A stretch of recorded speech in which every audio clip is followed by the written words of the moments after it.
嗨，大家好，我是苏森，欢迎来到 Garden 365新西兰生活频道。今天呢，我想和大家分享一种我在夏天一定要做的有机肥——海藻肥。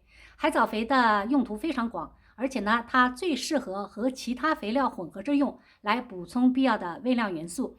所以我们在店里看到的各种有机的液体肥或者是固体肥呢，里面都有海藻的成分，可见它的重要性了。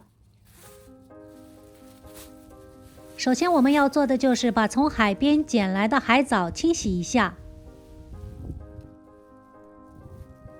洗掉里面的盐分和沙子。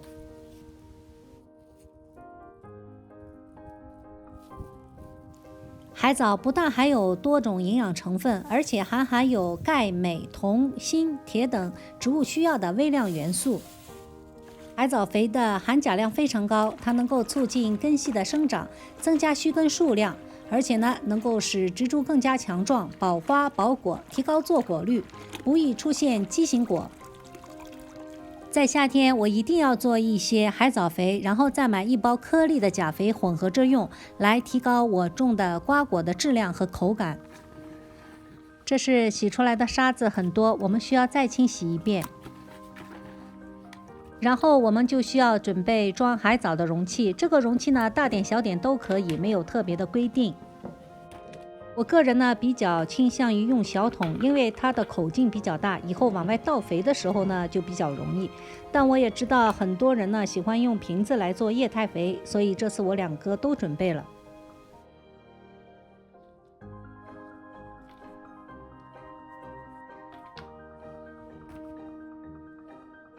这个小桶呢，我们就直接把海藻放在里面，不用切成小块。到用的时候呢，就直接把海藻整条的捞出来，埋在地里作为底肥或者追肥用。这个方法是最简单的，我们可以找一个大桶，把洗好的海带放在里面，然后加上水就可以了。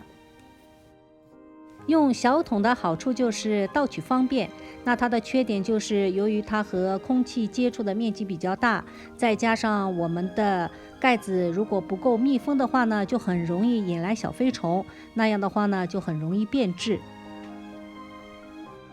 用瓶子呢，它的缺点就是往外倒的时候不太方便，那它的优点就是密封性好，我们做出来的液体肥呢非常的清澈，不容易变质。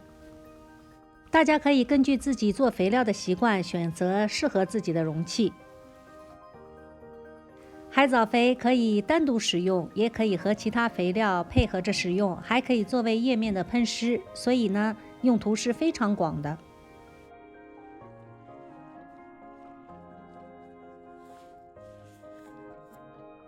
如果要是装在瓶子里呢，我们就需要把海藻剪碎。如果大家嫌剪的麻烦，那么是不是可以用搅拌机把海藻打成糊状呢？答案是可以的，我以前也尝试过。后来发现呢，其实我们不用把海藻特意打碎，甚至不用切，那做出来的海藻肥的效果是一样的，而且用起来也很方便。所以呢，我就把它们都简化了。我们可以根据自己做肥料的习惯，把海藻切成自己喜欢的大小，然后呢加上水，不需要加糖，也不需要加任何的发酵菌就可以了。海藻肥呢还有一个好处，由于它含有有机碘，有一种特殊的气味，能够让害虫呢本能的避开。所以啊，它对驱赶蚜虫、粉虱都有一定的效果，而且对各种细菌、真菌也有一定的预防作用。由于发酵会产生气体，我们在盖盖子的时候，别忘了把瓶体捏一下，给这些气体呢先预留一些空间。然后时不时的别忘了开一下盖子，把里面的气体放一下。2个月过去了，海藻肥变成了棕红色，看上去像茶水的颜色。我呢是把海藻肥放在袋壳上，有阳光，但是阳光没有直射。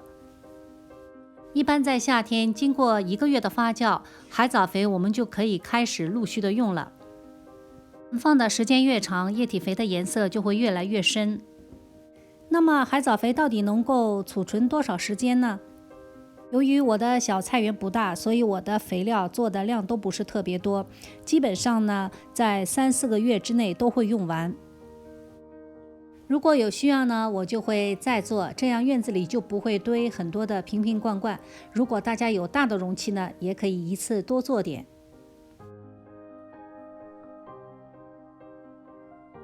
虽然我做的液体肥在做好之后2-3个月之内都会用完，但是如果我们保存得好，液体肥不变质的话呢，它能够保存更长的时间。这个小桶里的海藻肥呢，自从做好之后我就再也没有动过，今天是第一次打开。大家可以看到最上面一层有一层白色的菌，这是正常的。如果菌丝是黑色或者是绿色，那就说明它开始异常发酵了，我们就要注意了。我们可以把这些异常发酵的菌捞出来，如果只是刚刚开始只有一点点黑色或者绿色的菌丝呢，我们可以重新搅拌一下，让它重新发酵。这就是发酵好的海藻液态肥，还是很清澈的。海藻肥除了含有植物生长必需的各种营养和微量元素之外呢，它还能够增加土壤的生物活性，疏松土壤，使土壤更具有透气性。我们只要稍微留心一点，就可以发现，在店里卖的新西兰生产的有机肥，不管是固体的还是液体的，里面基本上都添加了海藻。由此可见它的重要性了吧？那么我们不妨在家里也自己做一点。比如这包有机的钾肥，里面就有海藻的成分。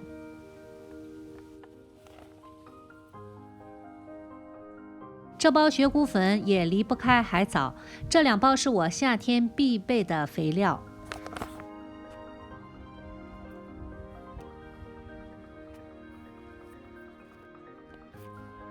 在刚开始做海藻肥的时候，我们是把整条海藻直接放在罐子里。现在呢，我们来捏一下，这些海藻都已经酥烂了，已经都软了。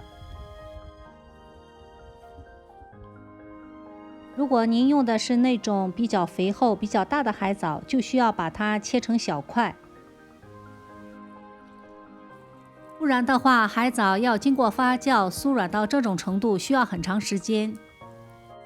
当然，在这个过程中，液体肥是已经可以用了。只不过呢，如果我们想用海藻肥作为底肥或者追肥的话，就还要等。所以最好的办法就是把肥厚比较大的海藻呢切得稍微小一点。